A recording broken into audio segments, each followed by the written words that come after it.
Hello दोस्तों, सबसे पहले आप सभी को मेरा प्यार भरा प्रणाम। स्वागत है मेरे नए ब्लॉग में, नए दिन के साथ, नए शुरुआत के साथ। तो आज की ब्लॉगिंग कंटिन्यू कर रही हूँ मैं सुबह के 9:30 बजे से। और अभी जा रहे हैं हम मंदिर में, और आज है मंदिर का लास्ट दिन। तो आज के बाद फिर सप्ताह कुछ नहीं होगी, तो आज है लास्ट दिन। तो चलो चलते हैं सीधे मंदिर की ओर और कथा का श्रवण करते हैं। शायद कथा खत्म हो गई, हम लेट जा रहे हैं। यहाँ पे इन्होंने इतना टाइम लगा तैयार होने में, मैं बता नहीं सकती भाई। इतना तो मतलब इतना कौन होता है तैयार। इन्होंने इतना घंटा लगा दिया ना। मैंने कब से कह रही थी चलो दीदी अब तो वहाँ पे खत्म होने वाला है सब कुछ। अब कब क्या जाना है वहाँ पे। साड़ी पहन के बहुत वैसा लगता है ना, सब खाना खाने के लिए जा रहे हैं अनकंफर्टेबल इसीलिए। तो चलो चलते हैं सीधे मंदिर की ओर।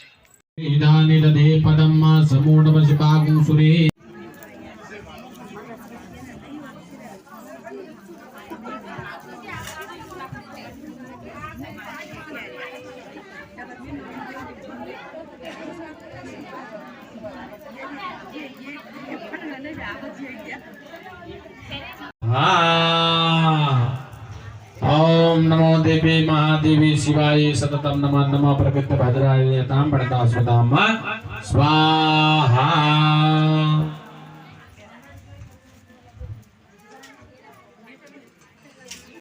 दीपा देवता बलिदानम च करिष्ये हे दीपं प्रज्वालिताः। नृत्ये नमः पश्चिमे वरुणाय नमः पश्चिमे वरुणाय नमः वायव्ये नमः उत्तरे सोमाय नमः ईशानाय नमः ओम पूर्वे इंद्र पूर्वे ब्रह्मणे मध्ये ब्रह्मणे नमः।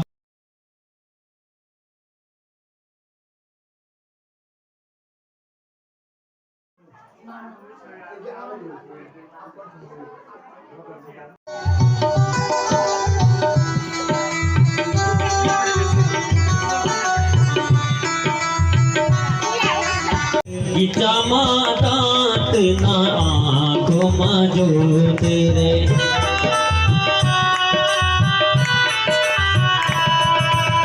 हाथी गौण नीर कुरूप। गीता मातात ना आँख मौजूद रे काया की कोठड़ी माँ रुमुक पड़ी गे। काया की कोठड़ी माँ रुमुक पड़ी गे। अंधेरू गिराणो छारे मन की कर ले भजने रे मन जी चारे मन की। भगवान कहते हैं कि जहां जहां मां के शरीर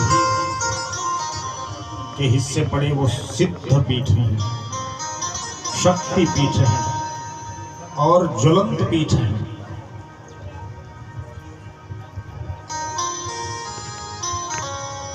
हे राजन, इनकी आराधना, इनके दर्शन और इनकी सेवा प्राणी को जन्म मृत्यु के बंधन से मुक्त कर देती है। तो आज श्री जन्मेजय जी महाराज ने पूछा, बोले गुरुदेव, वो माँ हमेशा इस संसार के सुख के लिए, शांति के लिए हमेशा अनेकों अवतार धारण करती है, परंतु जब भगवान शक्तिहीन हो गए, शक्ति चली गई, तो शिव जो है वो कैलाश में निवास करने लगे। लेकिन फिर भगवान ने क्या किया? कैलासम गत शंकर, शंकर कैलाश तो गए, और क्या किया?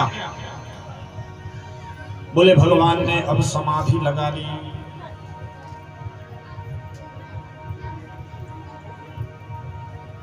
भगवान रोए नहीं, यानी भगवान शिव सबको शिक्षा दे रहे हैं। चाहते तो रोते बिलखते हैं, मर गया, रोज रोना रोज धोना, पर नहीं, जो आया है उसको जाना पड़ेगा, ये निश्चित है। तो भगवान ने अपना रो करके और चिल्ला करके समय बर्बाद नहीं किया। भगवान ये कहना चाहते हैं कि जो हमारे साथ बुरा हो गया वो प्रकृति के अधीन है, लेकिन भगवान की भक्ति और भगवान की सेवा पूजा ये हमारे अधीन है। भगवान शिव कैलाश में गए और समाधिस्थ हो गए, भगवान का भजन करने लगे, क्योंकि सहारा वही देगा। आसरा इस जहां का मिले ना मिले, मुझको तेरा सहारा सदा चाहिए। ये भगवान तेरा ही सहारा चाहिए, इसलिए भगवान शिव ने समाधि लगा ली।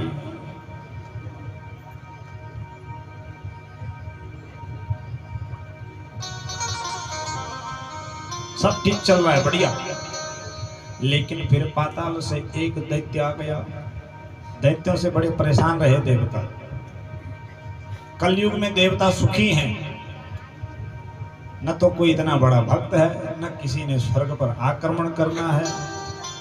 कलयुग में ही देवता चैन में रहते हैं, बाकी 3 युगों में तो बेचारे भटकते ही रहते हैं। तो आज एक दैत्य आया, इसने घोर तप किया ब्रह्मा जी का। इतना भयानक तप किया कि ब्रह्मा जी आ गए, बोले क्या चाहिए? वरम ब्रूयात् किमेच्छसि त्वं किम ते मनसि वर्तते। क्या चाहिए भाई? क्यों तपस्या कर रहा है? क्यों इतना शरीर को कष्ट दे रहा है? बोले महाराज मुझे कुछ नहीं चाहिए, मुझे तो ऐसे तेजस्वी पुत्र चाहिए कि जो स्वर्ग से लेकर पाताल तक मेरा नाम ऊंचा कर दे, मेरे नाम का डंका पीट दे। ब्रह्मा जी के आशीर्वाद से इसको 3 पुत्रों की प्राप्ति हुई, और चौथा ये स्वयं। पहले तो इसने स्वर्ग पर धावा बोल दिया।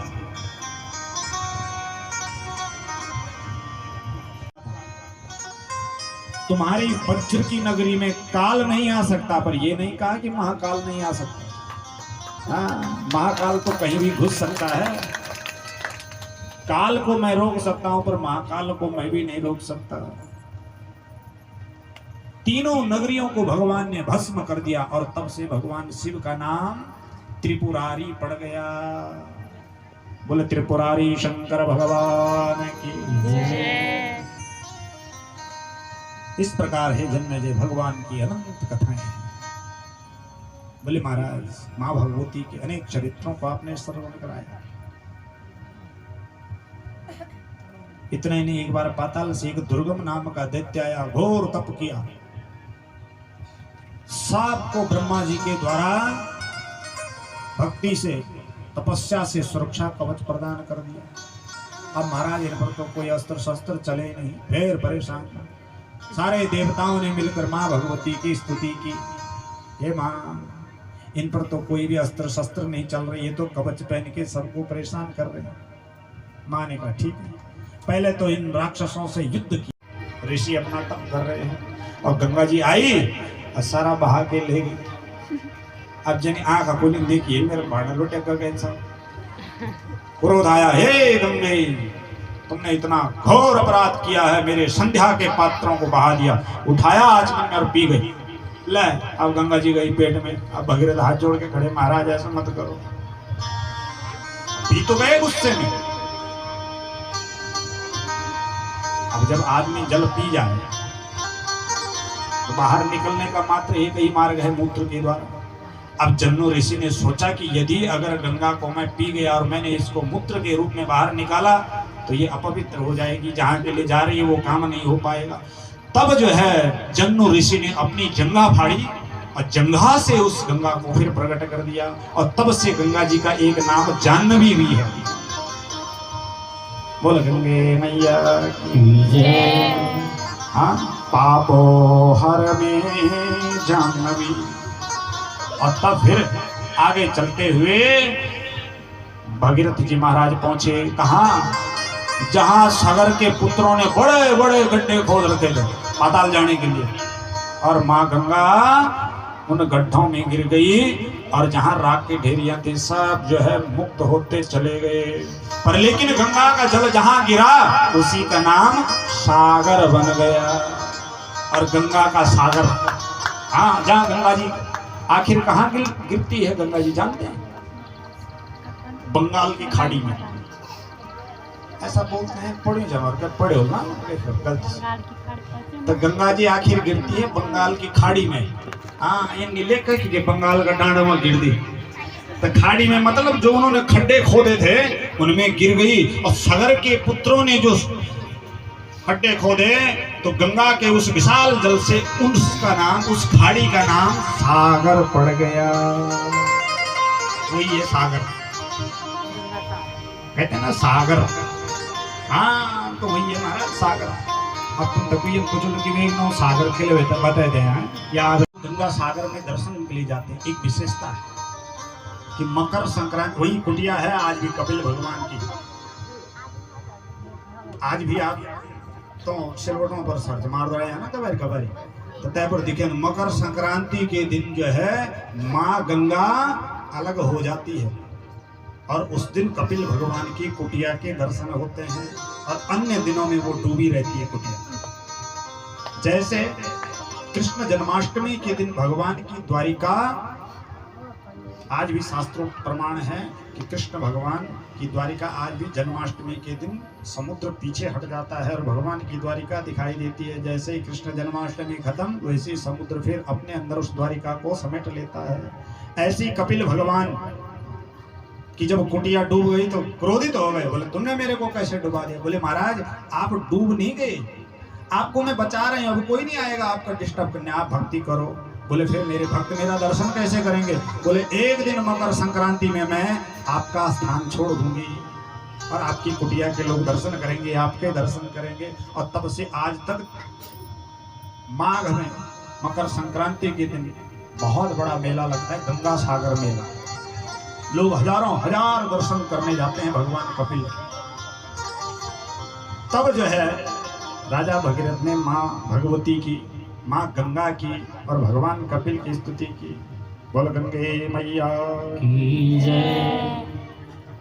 तो आज श्री वेद व्यास जी ने कहा इसके अलावा कलयुग में प्रत्यक्ष रूप है माँ भगवती का गंगा रूप। हे राजा, आगे तो कलयुग आ जाएगा, कलयुग की विशेषता ही कुछ और होगी। निर्विरजाम निशेष धीरे बेड़ा उठाया और हम सबको एक छत के नीचे लेकर आ गए। हाँ, अब वो नम तो कोई कहे पल्ले मोला, कोई वल्ले मोला, कोई भेड़, कोई मछली, तो सब इकट्ठी कर एक जगह 9 दिन तक आप लोग हमसे प्रधान जी के माध्यम से अन्य कार्यकर्ता जो मैं नौच नीचे पता सभी बहुत सहयोग करी। आप लोगों सभी सहयोगी करता, सभी कथा श्रोता और सभी ब्राह्मण देवता, हमारे आचार्य श्री सौरभ रतोड़ी जी, हमारे पाक शास्त्री श्रीमान भट्ट जी, गिरीश भट्ट जी, और हमारे सुंदर सुंदर मधुर भजन गाने वाले हमारे पूजनीय वडोनी जी, राकेश वडोनी जी, और तबले पे हमारे कुलियाल जी, श्रीमान दीपक कुलियाल जी, श्रीमान अरविंद भट्ट जी पैड़ वादक के रूप में, और हमारे पुरोहित के रूप में, पुजारी के रूप में श्रीमान रतोड़ी जी, सबने यहाँ पर बहुत अच्छा सहयोग, हमें एक के उससे सहयोग नहीं होता, बाकी जिसने भी तन मन धन से जो सहयोग किया है, और सबसे बड़ा धन्यवाद हूँ बेचारों जो 9 दिन पर कूड़ खाली करे हमू दिनी तमो तभी बहुत बहुत धन्यवाद। पर एक बार देख लें तुम हम कुछ दी जाओ ना दगड़ सामान सामान देख लें ना हो कि कोई अगर कुटरी बांधी हो तो ली जाओ। तो बहुत बहुत धन्यवाद उस परिवार का भी, मैं उनका भी बहुत बहुत, आप माताओं बहनों ने अनेक प्रकार से जो सहयोग किया है तन मन धन से।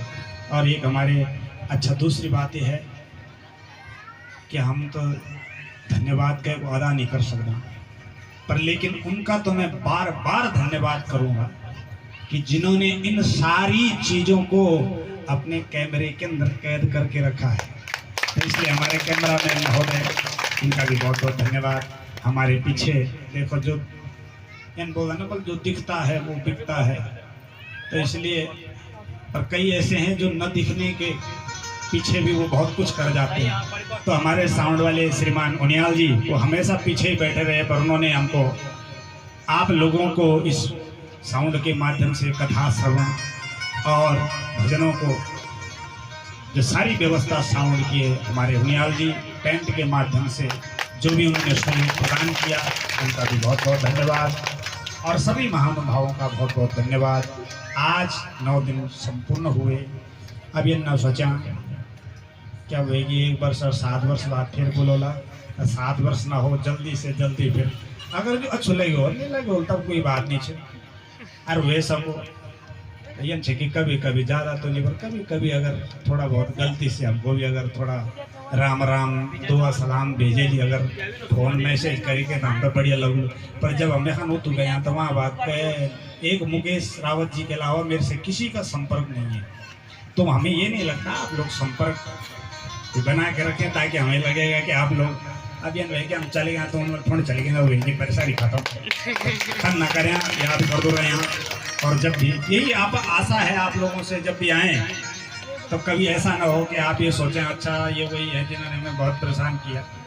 तो इसलिए हाँ जो बेड़ पर छन वो बेचारों तक अगर संपर्क होना तो जो गाँव में छन कभी कभी वह सब लोग तो जरूर आप लोगों से संपर्क बना रहे। कोई गलती सलती हो तो माफ़ी चाहते हैं, और इसी भाव के साथ आज के इस दिव्य सत्र को पुनावती सत्र को यहीं पर विराम दूंगा। समय ज़्यादा हो गया, इसलिए फिर कहता हूँ कि कोई भी गलती किसी भी ब्राह्मण देवताओं के मेरे द्वारा किसी भी गलती को आप दिल से न लेना। और एक बात मैं और बताऊं, अगर तुम कथा सुन हो तो YouTube में मेरा नाम सर्च कर लेना, ठीक है। कबीर तुष्टिरस्तु धनधान्यमस्तु पुत्र पौत्र समृद्धिरस्तु विद्या समृद्धिरस्तु यदि पापं रोगं शोकं कल्याणं तद्दूरे तद्यातु मां भगवती जगदम्बा अमृताभिषेकोस्तु जगदम्बार्पणमस्तु।